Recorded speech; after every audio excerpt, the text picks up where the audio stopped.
When you think about Jesus knocking on the door of our heart, one of the questions you have to ask is, where is he knocking from? What's he talking about? Is he just standing outside of us trying to get in? No, he is in another dimension. Now, this is one of the most phenomenal things. I'll talk about this in this description about this message, how that the Bible reveals that there are dimensions. There are dimensions that angels are in there. It's not like they're millions and millions of miles away.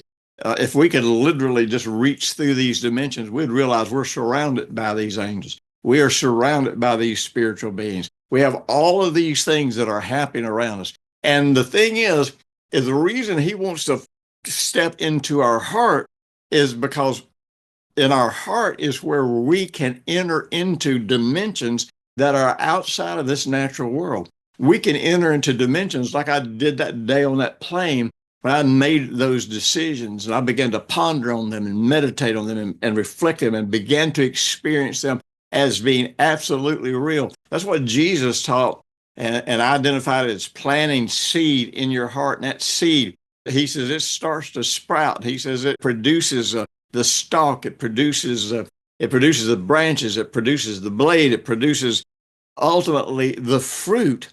And he says, and we don't even know how it does it. What I have found is when we learn to make these decisions and bring them to life in our heart, that it's going to happen without us having to work all of these formulas and trying to pray enough and confess enough and remember to do enough of the right things to get them out. No, it's just going to happen. So you know what? And you still want to get this, you can purchase Wired for Success. All right, guys, blessings to you. Thank you for joining me this week. Share this with everybody that you think it will help.